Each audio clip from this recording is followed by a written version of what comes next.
السلام علیکم ورحمۃ اللہ وبرکاتہ۔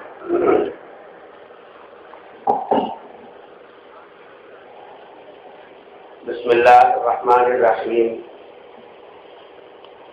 الحمد للہ رب العالمین والصلاة والسلام علی سید الانبیاء والمرسلین، لا الہ الا اللہ الحلیم الکریم، سبحان اللہ رب العرش العظیم، الحمد للہ رب العالمین۔ قال اللہ تبارک و تعالی فی کلامہ المجید والفرقان الحمید، فاعوذ باللہ من الشیطان الرجیم، بسم اللہ الرحمن الرحیم۔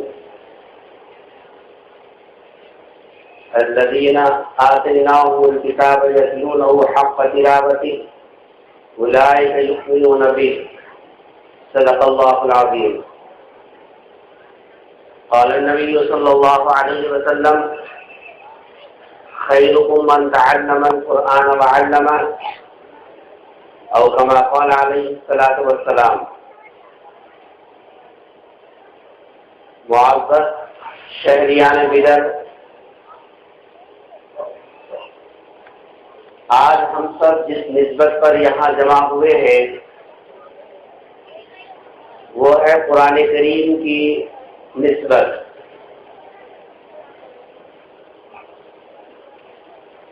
قرآن کو ہم کلام الہی کہتے بھی ہیں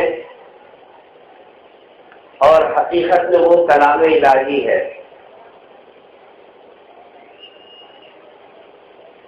قرآن کیسی مقدس کتاب ہے، وہ کب نازل ہوئی، کیسے نازل ہوئی، لانے والے کون ہیں، کن کے اوپر اتری، کیوں اتری، اس کے اترنے کے اور آنے کے مقاصد کیا ہیں، اور اس کے اندر جو مضمون اللہ تبارک و تعالیٰ نے رکھا ہے وہ مضمون کیا ہے، یہ تقریباً ہر مسلمان جانتا ہے کہ قرآن اللہ کا کلام ہے۔ اللہ تبارک و تعالیٰ نے حضرت جبرائیل علیہ السلام کے واسطے سے رسول اللہ صلی اللہ علیہ وسلم پر 23 سال کے عرصے کے اندر اتارا۔ یہ تفصیلات ہم جانتے ہیں اور یہ بھی مانتے ہیں کہ قرآن ایک ایسی قابل احترام کتاب ہے کہ ایمان والا اس کا جتنا بھی احترام کرے وہ کم ہے۔ اور میں سمجھتا ہوں کہ کوئی گھر ایسا نہیں ہوگا مسلمان کا، چاہے وہ شہری ہو یا دیہاتی ہو، پڑھا لکھا ہو بے پڑھا لکھا ہو، محل میں رہتا ہو کہ کرسی میں رہتا ہو، کچے مکان میں رہتا ہو کہ پکے مکان میں رہتا ہو، کوئی گھر ایسا آپ کو اس زمانے میں نہیں ملے گا کہ جس گھر کے اندر قرآن موجود نہ ہو۔ قرآن کیا ہے سب مسلمان جانتے ہیں، قرآن کا احترام کیا ہے مسلمان جانتے ہیں، تبھی تو ہر مسلمان اپنے گھر کے اندر قرآن کریم کو رکھنا یہ اپنا فریضہ سمجھتا ہے۔ الحمدللہ اس حد تک ہم لوگ باشعور ہیں اور اس کے اوپر عمل پیرا بھی ہیں، لیکن میرے بزرگوں اور دوستوں اس وقت میں آپ حضرات سے دو باتیں کرنے کی ہے۔ پہلی بات یہ ہے کہ یہ قرآن جو رسول اللہ صلی اللہ علیہ وسلم کے واسطے سے ہم لوگوں کو ملا اور سرکار دو عالم صلی اللہ علیہ وسلم نے یہ امانت ہمارے حوالے کی، کیا اس امانت کی کچھ ذمہ داریاں بھی ہیں یا پھر اس کی کوئی ذمہ داری رسول اللہ صلی اللہ علیہ وسلم نے ہم مسلمانوں کو نہیں بتائی؟ اگر رسول اللہ صلی اللہ علیہ وسلم نے اس کی کوئی ذمہ داری مسلمانوں پہ نہیں رکھی اور مسلمانوں کو اس تعلق سے حساب کوئی ہدایت نہیں دی ہے تب تو حساب ہم آزاد ہیں، لیکن رسول اکرم صلی اللہ علیہ وسلم کے ارشادات پڑھنے سے، رسول اللہ صلی اللہ علیہ وسلم کے فرمودات دیکھنے سے یہ بات معلوم ہوتی ہے کہ آپ صلی اللہ علیہ وسلم نے اپنی امت کو قرآن کریم کی ذمہ داریوں اور ان کے حقوق سے آگاہ کیا، ایک مرتبہ نہیں دسیوں مرتبہ، قیامت تک کے آنے والے مسلمانوں کو اور قیامت تک کے آنے والے امتیوں کو جو بھی رسول اللہ صلی اللہ علیہ وسلم کا کلمہ پڑھتا ہے، آپ کو اللہ کا آخری نبی تسلیم کرتا ہے، مرد ہو کہ عورت ہو، پڑھا لکھا ہو، بے پڑھا لکھا ہو، شہری ہو کہ دیہاتی ہو، رسول اللہ صلی اللہ علیہ وسلم نے ہر ایک ایمان والے کے اوپر قرآن سے متعلق ذمہ داریوں کو بتلایا اور یہ کہا کہ ایک مسلمان کے اوپر یہ ذمہ داری قرآن کریم کی ہے، اگر مسلمان قرآن کریم کی ان ذمہ داریوں کو محسوس کر کے ان ذمہ داریوں پر عمل کرتا ہے پھر حقیقت میں وہ غلام کہلانے کے لائق ہے۔ قرآن اللہ کا کلام ہے، کلام کس کو بولتے ہیں سمجھ میں آئی بات؟ کلام بولتے ہیں ایسی چیز جس کے حروف کو زبان سے ادا کیا گیا ہو، جس کے الفاظ، جس کے حروف کو زبان سے ادا کیا گیا ہو اس کو کلام بولتے ہیں۔ آسمان کی بہت سی کتابیں اتری، تورات اتری، زبور اتری، انجیل اتری، قرآن اتری، صحیفے اترے، حضرت ابراہیم علیہ السلام پر، حضرت شیش علیہ السلام پر یہ صحیفے اترے۔ قرآن کریم کے تعلق سے یہ لفظ استعمال ہوتا ہے کہ یہ کلام ہے۔ آپ کو معلوم ہونا چاہیے کلام کا لفظ تورات کے لیے استعمال نہیں ہوتا، کلام کا لفظ انجیل کے لیے استعمال نہیں ہوتا، کلام کا لفظ زبور کے لیے استعمال نہیں ہوتا، کلام کا لفظ صرف استعمال ہوتا ہے قرآن کریم کے واسطے۔ کیوں؟ اس واسطے کہ قرآن کے الفاظ الحمد سے لے کر والناس تک وہ حروف ہے جس کو اللہ تبارک و تعالیٰ نے بذات خود ادا فرمائے ہیں، بذات خود ان الفاظ کو دہرایا ہے۔ یہ شرط نہ تورات کو ہے، یہ شرط نہ زبور کو ہے، یہ شرط نہ انجیل کو ہے، یہ شرط صرف اگر کسی کو ہے تو وہ قرآن کریم کو حاصل ہے۔ اس لیے تورات کتاب ہے، کلام نہیں ہے، زبور کتاب ہے، کلام نہیں ہے، انجیل کتاب ہے، کلام نہیں ہے، قرآن کریم کلام بھی ہے، کتاب بھی ہے۔ اسی لیے تمام دوسری کتابوں کے اوپر اس کو اتنا بڑا شرف حاصل ہے کہ قرآن کے آنے کے بعد پچھلی تمام آسمانی کتابیں منسوخ ہو گئی۔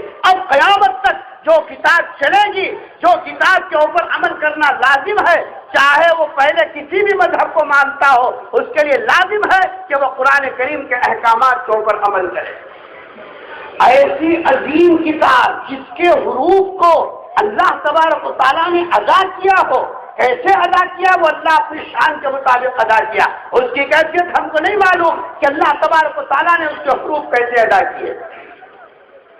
ایسی کتاب ہمارے درمیان میں موجود ہے اور ہم اس کو آنکھوں سے لگاتے ہیں، ہونٹوں سے چومتے ہیں، اونچی جگہ رکھتے ہیں، لیکن میرے بزرگوں اور دوستوں کان کھول کر سنو، رسول اللہ صلی اللہ علیہ وسلم نے قرآن کریم کی ذمہ داریوں سے اس امت کے ایک ایک فرد کو آگاہ کیا۔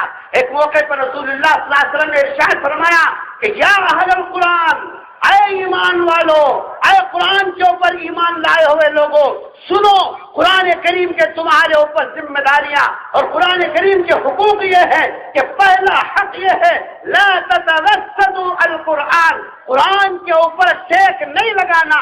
یہ پہلی ذمہ داری ہے مسلمانوں کی۔ قرآن کے احترام میں قرآن کا ادب، قرآن کی عظمت، قرآن کے ساتھ کیا جانے والا پہلا کام یہ ہے کہ قرآن کے اوپر کوئی مسلمان ٹیک نہ لگائے۔ محدثین نے اس کا مطلب لکھا، پہلا مطلب تو یہ ہے کہ واقعی قرآن کے اوپر کوئی آدمی ٹیک نہ لگائے، اس کی طرف پیٹ کرنا، اس کی طرف پیر پھیلانا، اس کو بے وضو چھونا یہ حرام ہے۔ اگر کوئی آدمی بے وضو چھوتا ہے، اس کی طرف پیٹ کرتا ہے، اس کی طرف پیر کرتا ہے، یہ قرآن کی بے ادبی کرنے والا ہے۔ حضور نے ارشاد فرمایا لا تتوسطوا القرآن، قرآن کے اوپر ٹیک مت لگاؤ۔ اس کا دوسرا مطلب محدثین نے یہ بیان کیا کہ قرآن کے اوپر ٹیک نہ لگاؤ کا مطلب یہ ہے کہ اے مسلمانوں، قرآن کریم کے تعلق سے غفلت مت برتو۔ ایسی عظیم کتاب تمہارے سامنے موجود رہے، ایسی عظیم کتاب تمہارے ہاتھوں میں آ جائے، اس کے مضمون کو کبھی پڑھنے کی نوبت نہ آئے، اس کے احکام کو کبھی سمجھنے کی نوبت نہ آئے، اس کے اندر جو حلال بتایا گیا اس کو سمجھنے کی کوشش نہ کرے، اس کے اندر جن چیزوں کو حرام کہا گیا اس کی فکر نہ کرے، فرمایا کہ یہ غفلت کی زندگی ہے۔ فرمایا کہ مسلمانوں کے اوپر پہلی ذمہ داری سرکار کی طرف سے سرکار کے غلاموں کے اوپر یہ ڈالی گئی کہ قرآن کے تعلق سے غفلت نہیں برتنا، قرآن کے تعلق سے غافل نہیں رہنا۔ قسم کھا کے بتاؤ، آج اس محفل میں آئے ہو، قرآن کی نسبت سے آئے ہو، تکمیل حفظ کی نسبت سے آئے ہو، کتنے مسلمان ہیں جو قرآن کے تعلق سے یہ صاحب غافل نہیں ہے؟ ہمارا حال قرآن کریم کے تعلق سے غفلت کا اس درجہ ہے۔ الامان والحفیظ، الامان والحفیظ، قرآن اتنی عظیم کتاب، اس کا احترام ہمارے پاس، اس کے باوجود دنیا کے اندر اگر کوئی کتاب ہے جس کے تعلق سے ہماری غفلت ہے تو وہ قرآن کریم ہے۔ برسوں سے گھروں میں پڑا ہوا ہے، اس کے اوپر دھول پہ دھول زمین آ رہی ہے، کبھی اٹھا کر صاف کرنے کی نوبت نہیں آتی، دستان کھول کے ورق پلٹانے کی نوبت نہیں آتی۔ برکت کے لیے تو اس کو جہیز میں پہلے دے دیا، برکت کے لیے تو گھر کے اندر پہلے لا لیا، اور یہ سمجھا کہ وہ صاحب نیا گھر بن گیا، نئے گھر میں پہلے قرآن جانا چاہیے، قرآن کو لے جا کر اٹھا کے تنبی میں رکھا، چوم کے رکھا، آنکھوں کو لگایا، لیکن اس اللہ کے بندہ کو اتنی توفیق نہیں ہوئی۔ ارے یہ کلام جو رسول اللہ صلی اللہ علیہ وسلم کے اوپر 23 سال کے اندر اترا، 24,000 مرتبہ حضرت جبرائیل علیہ السلام یہ قرآن کی آیتیں مختلف لے کر آئے، ایک مرتبہ، 2 مرتبہ، 10 مرتبہ نہیں، 24,000 قسطوں کے اندر یہ قرآن کریم اتری ہے۔ ایسی کتاب ہمارے پاس موجود رہے اور ہم صرف اس کو برکت کی چیز سمجھ کر اوپر رکھ دیا، یہ غفلت نہیں تو اور کیا ہے؟ جہیز کے اندر قرآن دے دے، کبھی کھول کے پڑھنے کی نہ بیٹی کو توفیق ہو، نہ داماد کو توفیق ہو، نہ گھر کے بڑے کو توفیق ہو، نہ عورت کو توفیق ہو، کبھی حاشیہ خیال میں بھولے سے بھی یہ بات ذہن میں نہیں آتی، ارے یہ چیز بھی رکھی ہوئی ہے، اس کو بھی پڑھ کے دیکھنا چاہیے۔ جبکہ رسول اللہ صلی اللہ علیہ وسلم کی سنت کیا تھی؟ آپ صلی اللہ علیہ وسلم قرآن کریم کو اتنا پڑھتے، قرآن کریم کے تعلق سے لوگوں کو اتنا جیسا بیدار کرتے، رسول اللہ صلی اللہ علیہ وسلم کی عملی زندگی سے معلوم ہوتا ہے امت کو قرآن سے قریب کیا، اتنا قریب کیا جب آپ صلی اللہ علیہ وسلم کے زبان میں بولنے کی طاقت بھی تھی، پیروں میں چلنے کی طاقت بھی تھی، مرض الوفات تھا، رسول اللہ صلی اللہ علیہ وسلم زبان سے کیا بول رہے ہیں سامنے والوں کو سمجھ میں نہیں آتا۔ حضرت عائشہ فرماتی ہیں ایسے آخری موقع کے اوپر امت کو جو نصیحت کی وہ فرمایا کہ فیکم امرین، او مسلمانوں، میری نصاب غلامیت کا دم بھرنے والوں، قیامت تک آنے والے میرے امتیوں، سنو، میں تو دنیا سے جا رہا ہوں لیکن میں تمہارے درمیان میں 2 چیزیں چھوڑ کر جا رہا ہوں، اگر تم اس کو مضبوطی سے پکڑے رہو گے اور اس کے مضامین کو اپنی عملی زندگی میں ساتھ جاری کرو گے، لن تضلوا بعدی، میرے بعد تم کبھی گمراہ نہیں ہوتے۔ اس کے اندر پہلی چیز جو رسول اللہ صلی اللہ علیہ وسلم نے بتلائی کوئی دوسری چیز نہیں تھی، حدیث کے کتابوں کے صفحات اٹھا کے دیکھیے، سرکار نے ارشاد فرمایا کتاب اللہ، وہ چیز جس کے پکڑنے سے تمہارے قدم کبھی گمراہی کے راستے پر نہیں جا سکتے، تمہارا ایمان محفوظ، تمہارے عقیدے محفوظ، تمہارے اعمال محفوظ، تمہارا کیریکٹر محفوظ، تمہارے معاملات محفوظ، تمہاری معیشت محفوظ، تمہارے اخلاق محفوظ، وہ چیز جس کو پکڑنے سے یہ سب چیزیں جیسا محفوظ رہ سکتی ہے وہ ہے کتاب اللہ۔ کتاب اللہ کیا ضرورت تھی رسول اکرم صلی اللہ علیہ وسلم کو آخری وقت میں جب کہ دنیا سے پردہ فرما رہے دوسری اور چیزیں بتانے کے بجائے پہلے یہ فرما کے کتاب اللہ کو مضبوطی سے پکڑنا؟ باپ مرتے وقت میں بیٹے سے کہے کہ بیٹا میری فلاں دیوڑی کا حساب کرنا، ماں مرتے وقت میں بیٹے سے کہے کہ بیٹا میری فلاں جگہ کی 7 چیزیں اس کی حفاظت کرنا، جان جاتی ہے ماں کی بات کو جی صاحب جو ہے گرنے نہیں دیتا، جان جاتی ہے جی صاحب باپ کی بات کو گرنے نہیں دیتا، اور یہ بولتا ہے کہ میرے باپ مرتے وقت میں وصیت کیے تھے، جان پر کھیل جاؤں گا لیکن میں اس کو نہیں چھوڑوں گا۔ ارے وہ امتی جو رسول اللہ صلی اللہ علیہ وسلم کی سفارش کا دم بھرتا ہے اور یہ کہتا کہ حشر کے میدان میں اگر کسی کی سفارش سے کام چلے گا، اگر کسی کی سفارش مقبول ہوگی تو وہ رسول اللہ صلی اللہ علیہ وسلم کی ہوگی۔ ایسے پیغمبر نے قرآن کا حق ہم کو بتایا اور یہ بتلا کہ اس سے غافل نہیں ہونا، اور آخری وقت میں کتاب ہمارے ہاتھوں میں تھما دیا۔ یہ کیسے غلام ہیں، نعرے تو لگاتے ہیں، پھریرے تو لگاتے ہیں، لیکن رسول نے جو ذمہ داری ان کے کاندھوں پر ڈالی ہے کہ وہ کتاب اللہ کو مضبوطی سے پکڑنا، وہ قرآن بے یار و مددگار، بے سہارا، اجنبی بلکہ گھروں کی تنبیوں میں پڑا ہوا ہے، غفلت سے اس کو کھول کے پڑھنے کی توفیق نہیں ہوتی۔ رسول اللہ صلی اللہ علیہ وسلم نے پہلی ذمہ داری فرمائی لا تتوسطوا القرآن، قرآن کے تعلق سے غفلت نہیں برتنا، اگر غفلت برتو گے گمراہ ہو جاؤ۔ آج جو حالتیں مسلمانوں کے اوپر آ رہی ہیں، قسم کھائے رب ذوالجلال کی، سدسیوں مرتبہ قسم کھائے رب ذوالجلال کی، حالت نہیں ہو سکتے جتنے حالات مسلمانوں کے اوپر سے لے کر نیچے تک آ رہے ہیں، وہ سب تاریخ قرآن ہونے کی نحوست اور اس کا وبال ہے۔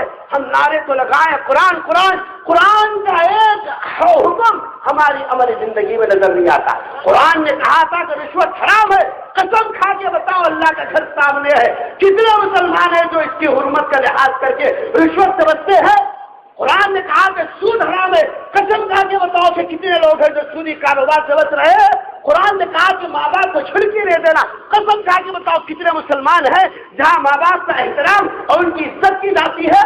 قرآن نے کہا کہ عورتوں سے کہ قل للمؤمنین یغضوا من ابصارہم، کہ اپنی آنکھوں کو نیچی رکھو اور پردے کا اہتمام کرو، قسم کھا کے بتاؤ کتنے مسلمان ہیں جو رسول اللہ صلی اللہ علیہ وسلم کا نعرہ لگا رہے ہیں، سریرے لگا رہے اور یہ سمجھنے کے نعرے لگانے سب کچھ ہے۔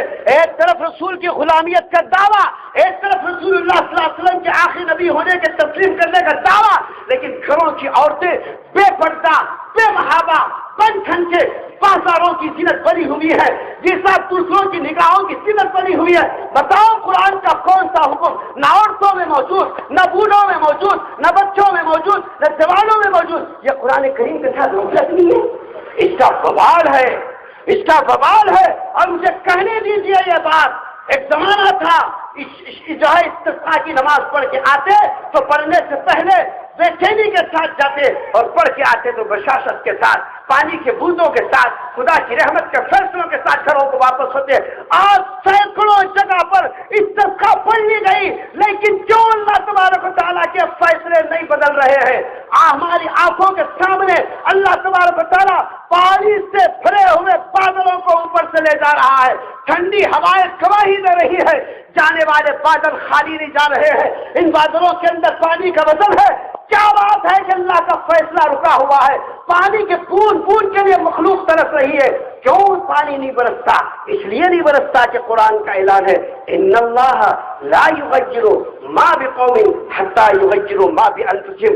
تم اپنے ارادے نہیں بدلتے، تم اپنے اعمال نہیں بدلتے، تم اپنا کیریکٹر نہیں بدلتے، تم اپنی روش نہیں بدلتے، پھر وہ خدا وحاد اور خدا قہار جو ہر اعتبار سے اپنے اندر طاقت و قوت رکھتا ہے، اس کے سامنے، اس کے فیصلے کے سامنے کوئی دم نہیں مار سکتا، لا یتکلمون، کوئی چوں چرا نہیں کر سکتا۔ ایسی عظیم قدرت کا مالک وہ بتا رہا ہے کہ دیکھو بوند بوند کو ترساؤں گا، تمہاری آنکھوں کے سامنے سے پانی کے بادلوں کو لے جا کر تم لوگوں کو ترساؤں گا، لیکن تمہارے اوپر پانی کا ایک بوند نہیں برساؤں۔ یہ اللہ اپنی قدرت کو بتا رہا ہے، اور مسلمان کے تبصرے ہوٹل میں بیٹھ کے نماز چھوڑ کے تبصرے کر رہے، پانی یہاں نہیں برس رہا، مصنوعی حساب سے بارش ہوگی۔ ارے مصنوعی حساب سے بارش برسا بھی لیا، اس میں رحمت نہیں، زہریلے چراتے ہو۔ اس لیے قرآن کریم کی پہلی ذمہ داری یہ ہے، آج کے جلسے سے یہ پیغام لے کے جائیے، ہم سرکار دو عالم صلی اللہ علیہ وسلم کے سچے غلام، آپ کو آخری نبی ماننے والے رسول اللہ صلی اللہ علیہ وسلم نے ہم مسلمانوں کو، ہم امتیوں کو ذمہ داری دی، لا تتوسط القرآن، قرآن کے تعلق سے مسلمانوں غفلت نہیں برتنا، غفلت برتو گے تو پھر گمراہ ہو جاؤ گے، اللہ کی رحمتوں سے محروم ہو جاؤ گے، خدا کی پکڑ آ جائے گی، کوئی بتا نہیں سکتا۔ یہ پہلی ذمہ داری مسلمانوں کی۔ آگے رسول اللہ صلی اللہ علیہ وسلم نے ارشاد فرمایا، قرآن کے تعلق سے مسلمانوں کے اوپر دوسری ذمہ داری یہ ہے، وَتْلُوهُ حَقَّ تِلَاوَتِهِ آنَاءَ اللَّيْلِ وَآنَاءَ النَّهَارِ۔ دوسری ذمہ داری مسلمانوں کے اوپر قرآن کریم کے تعلق سے یہ ہے کہ قرآن کریم کو پڑھو، قرآن کریم کو پڑھو، وَتْلُوهُ، کیسا پڑھنا؟ حق تلاوتہ، جیسا پڑھنے کا حق ہے، جیسا پڑھنے کا انداز ہے، جیسا قرآن کا لب و لہجہ ہے، جیسے قرآن کے مقارض ہے، اس اعتبار سے قرآن کریم کو پڑھنا۔ یہ نہیں کہ مجہول انداز میں پڑھ لیا، یہ نہیں کہ حساب جو ہے جہاں کھینچنا تھا وہاں نہیں کھینچا، اور جہاں نہیں کھینچنا تھا وہاں کھینچ لیا۔ فرما کہ ایسی تلاوت نہیں، وَتْلُوهُ، اس کو قرآن کریم کو پڑھو۔ قرآن کریم کے پڑھنے کی ذمہ داری مسلمانوں پر ڈالی گئی۔ قسم کھا کے بتاؤ کتنے گھر ایسے ہیں جہاں صبح اٹھ کر قرآن کریم کی تلاوت کی جاتی ہے؟ مجھے معاف کیجیے گا اس کم از کم جملوں کے اوپر کہ ایک گھر آپ کو نظر نہیں آئے گا۔ 10 سال پہلے 11 سال پہلے ہمارے بچپنے کے اندر ہم دیکھتے تھے قرآن گھر کے اندر صبح ہوتی، پہلے باپ بھی قرآن کھولتا، سورہ یاسین کی تلاوت کرتا، ماں بھی نماز پڑھ کے کتاب کھولتی، سورہ یاسین کی تلاوت کرتی۔ جب تک گھر کے اندر سورہ یاسین کی تلاوت نہیں ہوتی گھر کا کام کاج شروع نہیں ہوتا۔ کیا ہو گیا مسلمانوں کو؟ صبح ہوتے ہی گھر کے اندر گانے، صبح ہوتے گھر کے اندر قوالیاں، صبح ہوتے گھر کے اندر غزلیں، گھروں کے اندر غزلوں کی آوازیں تو آ جائیں گی، گھروں کے اندر سے قوالیوں کی آوازیں تو آ جائیں گی، اگر آواز نہیں آئی قرآن کریم کی آواز نہیں آئے گی، یاسین کی آواز نہیں آئے گی۔ جبکہ میرے اور آپ کے سرکار حضرت محمد مصطفیٰ صلی اللہ علیہ وسلم نے فرمایا، میری تمنا ہے، میری آرزو ہے کہ سورہ یاسین میرے ہر مومن کے دل میں ہو۔ کتنے ہیں جو رسول اللہ صلی اللہ علیہ وسلم کی تمنا کو پورا کرنے والے؟ ارے باپ کی تمنا کو پورا کرنے والے تو بہت ملے، بیوی کی فرمائشیں پورے کرنے والے تو بہت ملے، دوستوں کی فرمائشیں پورے کرنے والے تو بہت ملے۔ کہاں گئے رسول اللہ صلی اللہ علیہ وسلم کے غلام؟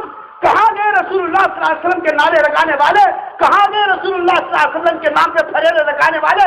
کیوں قرآن کریم کی تلاوت گھروں میں نہیں ہوتی؟ کیوں سورہ یاسین گھروں میں نہیں پڑھا جاتا؟ جبکہ رسول کی تمنا ہے، رسول کی آرزو ہے، نبی کی خواہش ہے۔ ہم کیسے غلام ہیں؟ نبی کی ایک ادنا خواہش پوری نہیں کر سکتے؟ دوستوں کی خواہشوں کا ہمارے پاس وزن، اگر وزن نہیں ہے تو رسول اللہ صلی اللہ علیہ وسلم کی بات کا وزن نہیں ہے۔ یہ دوغلا پنا جو ہمارا ہے، ہم زبان سے تو نبی نبی بولتے ہیں لیکن نبی کی بات کا پاس و لحاظ نہیں رکھتے، اس لیے حق جل مجدہ کی یہ صاحب جو ہے رحمت کے فیصلے رکے ہوئے ہیں۔ وَتْلُوهُ، قرآن کو پڑھو۔ گزشتہ رمضان سے رمضان آ گیا، ذرا مجموعے میں ہاتھ اٹھا کے بتاؤ کتنے لوگ ہیں جن کا قرآن کریم دیکھ کے ایک دور پورا ہو گیا؟ کیوں نہیں پڑھتے قرآن؟ کیا ہو گیا؟ اللہ نے کیا کم کیا؟ کیا بیوی نہیں دیے، بچے نہیں دیے، صحت نہیں دی، جوانی نہیں دی، مال نہیں دیا، عزت نہیں دیا، گھر نہیں دیا، آنکھ نہیں دیے، زبان نہیں دی؟ کیا ہو گیا؟ کیا کم کیا اللہ نے؟ کون سی مجبوری رکھی؟ وقت پہ کھانا دے رہا ہے، وقت پہ نیند دے رہا ہے، وقت پہ ہوا چلا رہا ہے، وقت پہ بھی صاحب جو ہے آپ کی سب ضروریات پوری کر رہا ہے، کیوں نہیں پڑھتے؟ کیا ہو گیا؟ ارے جواب کیوں نہیں دیتے؟ کیا ہو گیا؟ کیوں اللہ نے کیا کم کیا جس کی بنیاد پر قرآن کا کلام نہیں پڑھتے؟ کیا اللہ سے دشمنی بول دی؟ کہیں مرنا نہیں ہے، خدا کے سامنے حاضری دینا نہیں ہے، کیوں نہیں پڑھتے قرآن؟ کیا ہو گیا؟ قوالیوں کے لیے وقت، غزلوں کے لیے وقت، مشاعرے کے لیے وقت، یہ سب شعر شاعری کے لیے وقت نہیں ملا تو قرآن کے لیے وقت نہیں ملا۔ اور دعوے کیا؟ سرکار کی شفاعت مل جائے گی، نکل جائے گی، باپ کی جاگیر ہے تو نکل جائیں گے۔ ارے رسول اللہ صلی اللہ علیہ وسلم نے اپنے صحابہ کو قرآن کریم سے اتنا قریب کیا، کتنی قربانیوں کے بعد کیا پتہ نہیں ہم لوگوں کو۔ اس لیے دوسرا حق مسلمانوں کے اوپر یہ بات سرکار نے ارشاد فرمائی ابھی اکثرت سے رہی، کیا فرما؟ وَتْلُو حق تلاوت، قرآن پڑھ جیسے کہ پڑھنے کا حق ہے، اس کو معروف پڑھنا، مجہول نہیں پڑھنا، مخارج کے ساتھ پڑھنا۔ اور کیا فرمایا؟ پڑھنا بولے تو سال کو ایک مرتبہ، رمضان کو رمضان، سوان ایک مرتبہ، فرمایا نہیں، آنا اللیل وآنا النہار، تیری صبح بھی قرآن کی تلاوت کے ساتھ، تیری شام بھی قرآن کی تلاوت کے ساتھ۔ مجھے معاف کیجیے گا، ایک غیر مسلم کو دیکھو جب برہمن ہے لیکن جب تک پوجا نہیں کرتا، کوئی کام نہیں کرتا۔ ایک جیسا بخار کو دیکھو جب تک پوجا نہیں کرتا، دکان کا کاروبار نہیں شروع کرتا، سچے مسلمان، رسول کا نام لینے والا، غلامیت کا دم بھرنے والا، بھولے سے ہفتوں میں کبھی قرآن نہیں پڑھتا، تیرے کاروبار میں برکت کیسے ہوگی؟ کہ مول صاحب کو لے جا کے دعا کرانے سے برکت آئے گی؟ ارے برکت یہ سب دوگنے پلوں سے نہیں آتی، برکت کے لیے تو اللہ تبارک و تعالیٰ دل کی حالتوں کو دیکھتا ہے، برکت اللہ کے قبضے میں ہے۔ تبارک الذی بیدہ الملک، پوری کائنات کی برکت اللہ اپنے قبضے میں رکھا ہے۔ آنا اللیل آنا، تیری صبح قرآن کی تلاوت کے ساتھ، تیری شام قرآن کی تلاوت کے ساتھ۔ نبی نے ارشاد فرمایا جو آدمی صبح میں سورہ یاسین کی تلاوت کرتا ہے دن بھر کے کام کی ذمہ داری اللہ نے لیتا ہے۔ نبی نے ارشاد فرمایا جو مغرب کے بعد سورہ واقعہ کی تلاوت کرتا ہے اللہ کبھی اس کو بھوکا نہیں مارے گا۔ نبی نے ارشاد فرمایا جو عشاء کے بعد سونے سے پہلے سورہ ملک کی تلاوت کرتا ہے قبر کے عذاب سے بچا لیا جائے گا۔ میرے نبی نے ارشاد فرمایا کہ جو آدمی جمعہ کے دن سورہ کہف کی تلاوت کرتا ہے اللہ تبارک و تعالیٰ پچھلے جمعہ سے لے کر اس جمعہ تک کے اس کے گناہ معاف فرما دیتے ہیں، اور ایک ایسا نور اس کو عطا فرماتے ہیں جو زمین سے لے کر آسمان کے اوپر تک ہوگا، اور دجال کے فتنے سے اللہ تبارک و تعالیٰ اس کی حفاظت کرے گا۔ یہ میرے نبی نے ارشاد فرما۔ بتاؤ، نبی نے صبح بھی قرآن کی تلاوت کے ساتھ کرنے کا حکم دیا، شام بھی قرآن کی تلاوت کے ساتھ کرنے کا حکم دیا۔ ہم سینے پہ ہاتھ رکھ کے بولو، کڑوے باتیں سننے کی عادت ڈالو۔ کب تک ہم میٹھی گولیاں واہ واہ سبحان اللہ الحمدللہ کے نعرے لگاتے؟ عمریں گزر گئی، بالوں میں سفیدی آ گئی، کوئی آدمی حق بولتا ہے تو اس کو قبول کرنے کے لیے تیار نہیں ہے۔ نبی کا ارشاد ہے رات میں جو آدمی سورہ ملک کی تلاوت کرتا ہے قبر کی عذاب سے وہ آدمی بچا لیا جائے گا۔ جبکہ نبی نے ارشاد فرمایا قبر کا عذاب ایسی چیز ہے انسان اور جنات کے علاوہ تمام مخلوقات کو عذاب کی آواز تو سنتی ہے، اگر سن لیا تو آدمی دنیا میں 1 منٹ نہیں رہ سکتا، جنگلوں میں نکل جائے گا۔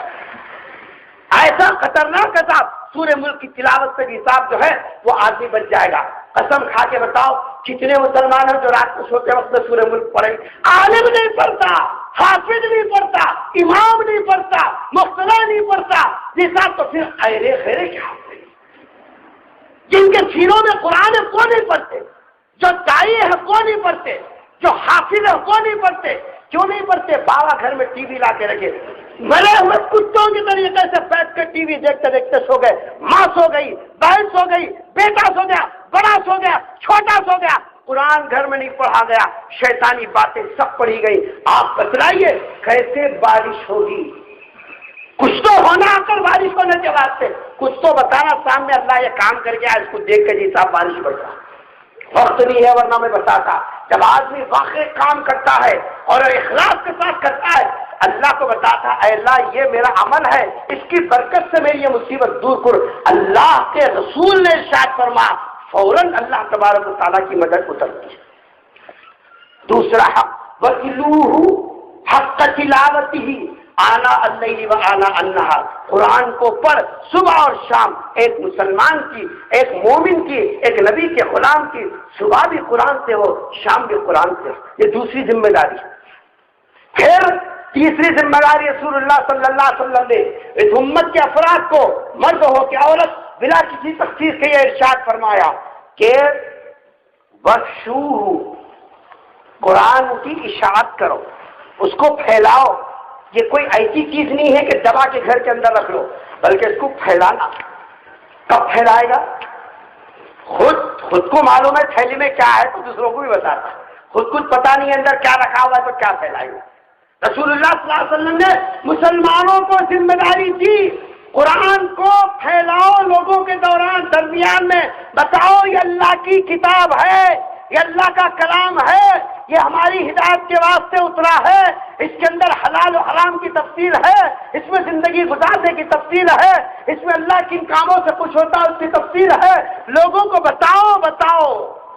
یہ کام دینی مدارس کر رہے ہیں اور ہم کیا کر رہے ہیں؟ ہر مدرسے کی ٹانگ کھینچنے کے چکر میں پڑے ہوئے ہیں۔ ایک صاحب گزشتہ بول رہے تھے 8 دن پہلے کہ یہ صاحب دھرتی کے اوپر سب سے زیادہ بوجھ اگر کوئی ہے تو عربی مدارس اور مدرسے کے طلباء ہیں، ان کے ایمان کی حساب کے اوپر سر سنیے گا۔ ایک مسلمان یہ اپنی زبان سے الفاظ نکل رہا، دھرتی پہ سب سے بڑا بوجھ اگر کوئی ہے دینی مدارس ہے۔ ٹھیک ہے مان لیے تمہارے بات کو، لیکن یہ تو بتاؤ اشاعت کا کام کون کرے گا؟ اگر یہ مدارس نہ ہوتے، مجھے کہنے دیجیے، مسجدوں میں امام نہیں ہوتے، قرآن صحیح پڑھنے والے نہیں ہوتے، بلکہ قرآن کی عظمت بتانے والے نہیں ہوتے، قرآن کی پھیلانے کی جو ذمہ داری اور رسول اللہ صلی اللہ علیہ وسلم نے اس امت کے اوپر ڈالی ہے، یہ فریضہ مدارس ادا کر رہے ہیں۔ شکر کرنا چاہیے، احسان تسلیم کرنا چاہیے ان عربی مدارس کا کہ انہوں نے رسول اللہ صلی اللہ علیہ وسلم کی اس پیش کردہ اور کی ہوئی ذمہ داری کو نبھا رہے ہیں، اور فرماتے ہیں قرآن کریم کو پھیلاؤ۔ کیسا پھیلا؟ وہ بچے جو خاندان میں قوی، خاندان میں کمزور، پڑھنے کے اندر ایک دم بالکل 0 کے ہیں، ایسے بچوں کو لا کر ٹھڈی کو ہاتھ لگا کر ان کو قریب کر کے چمکار کے ان کو نصاب منت سماجت کر کے ایک ایک حروف ایسے انڈیلتے ہیں ان کے سینے کے اندر جیسے کہ خالی جساب بٹوے کے اندر کوئی اشرفی ڈالی جا رہی ہے۔ اور پھر یہی بچہ جب اس کے سینے کے اندر قرآن کی 6666 آیتیں، 540 رکوع جب اس کے سینے میں پہنچ جاتے ہیں، پھر اس کا ایک بڑا مقام بن جاتا ہے، وہ حافظ قرآن کہلاتا ہے۔ تمہارے بس کا نہیں تھا، لیکن ان بچوں کو لا کر جن لوگوں نے جسا ان کو بالکل خبیث سمجھا، بیکار سمجھا، کسی کام کے نہیں سمجھا، لیکن ان کو لا کے مانج کے ان کو جسا نکھار کے وہ قرآن کے قابل بنایا۔ بتاؤ 1 سے 2، 2 سے 3، ہر سال یہاں سے جسا حافظ قرآن نکل رہے۔ ابھی آپ نے سنا 100 سے زیادہ بچے یہاں سے حفظ قرآن جسا مکمل کیے۔ یہ 100 تک قرآن پہنچایا کہ نہیں پہنچایا؟ ارے پہنچایا کہ نہیں پہنچایا؟ سرکار کی جسا دی ہوئی ذمہ داری پوری ہو رہی کہ نہیں ہو رہی؟ یہ سب جتنے عربی مدارس ہیں اس وقت میں سب کے سب شکریہ کے مستحق ہیں، ہماری طرف سے یہ لوگ کام کر رہے ہیں۔ پھر چوتھی ذمہ داری رسول اللہ صلی اللہ علیہ وسلم وَتَغَنَّوْا، قرآن کو اچھے لہجے میں پڑھنا، قرآن کو اچھے لہجے میں پڑھنا۔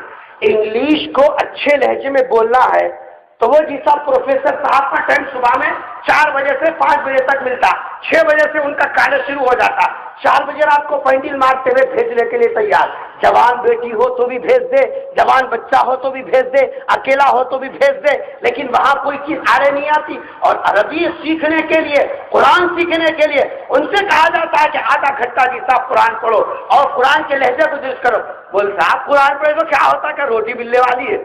کتنے دیکھ رہے ہیں چیز خالی ہے۔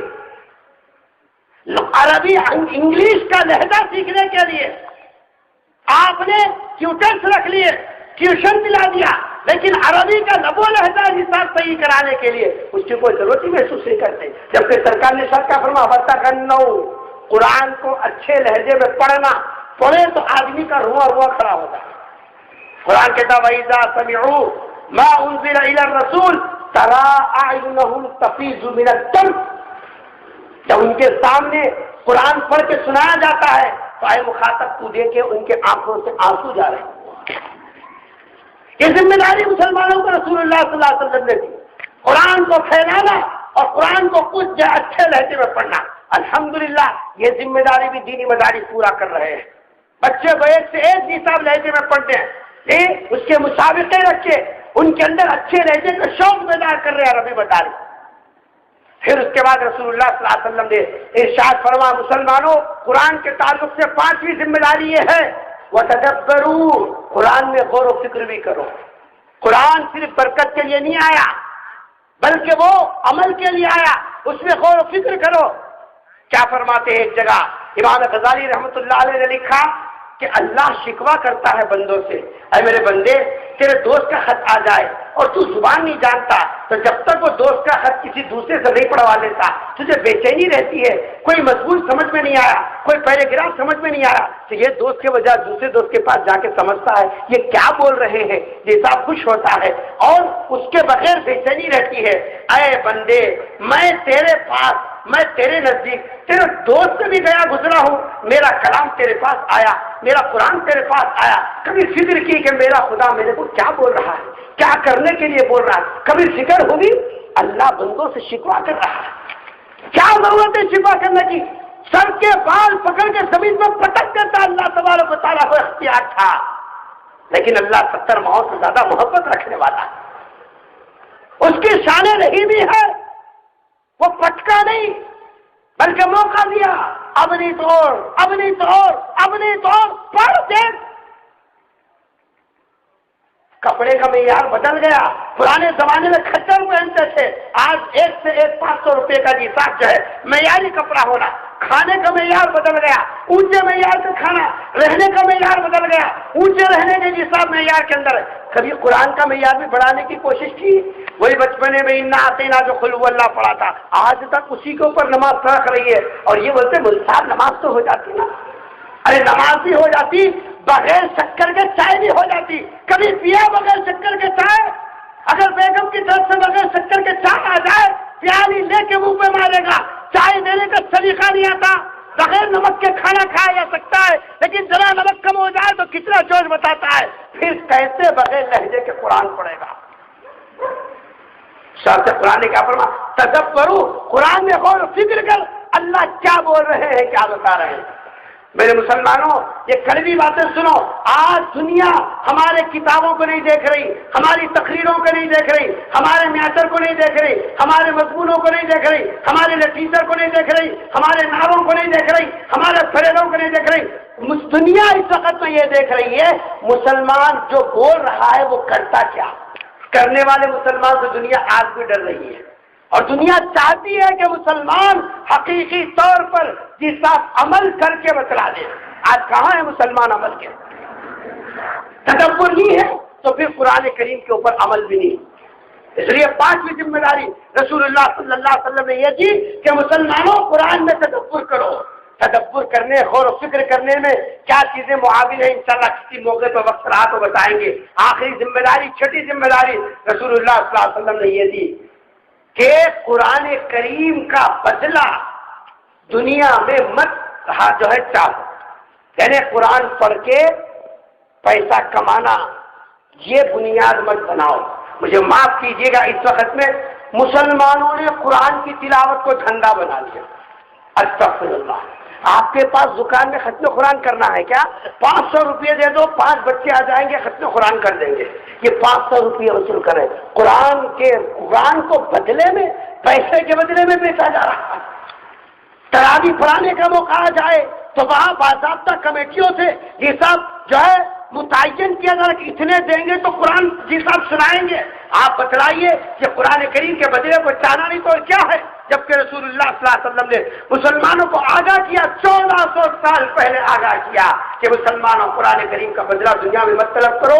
اللہ آخرت میں اتنا بدلہ دے گا, اتنا بدلہ دے گا. اس کی ایک مثال رسول نے ارشاد فرمائی, جس کا بچہ صرف نازلہ قرآن پڑھ لے, جس کا بچہ صرف نازلہ قرآن پڑھ لے تو اللہ تبارک و تعالیٰ اس کے قرآن پڑھنے کی وجہ سے حساب اس کے گھر کے لوگوں کی مغفرت فرمائیں گے. اور جو قرآن کو سینے میں محفوظ کر لیا اور حلال کو حلال سمجھا, حرام کو حرام سمجھا, فرمایا اس کے ماں باپ کو وسیلہ اور ذریعہ بننے کی وجہ سے ایسا تاج اللہ پہنائے گا, سورج اس کے سامنے بالکل ٹمٹماتا چراغ نظر آئے گا. تو پڑھنے والے کو کیا اللہ دے گا؟ وہ تو اللہ نے مبہم رکھا. یہ 6 ذمہ داریاں قرآن کے تعلق سے ہیں. نمبر 1, پہلی ذمہ داری یہ ہے قرآن سے غفلت نہیں برتنا.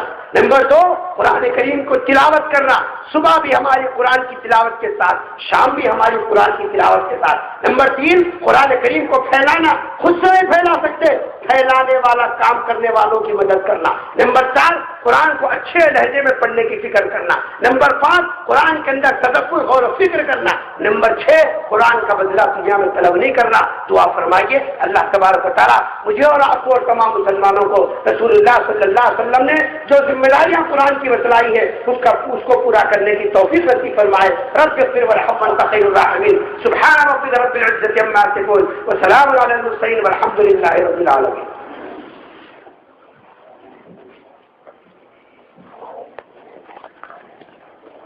عزیزان محترم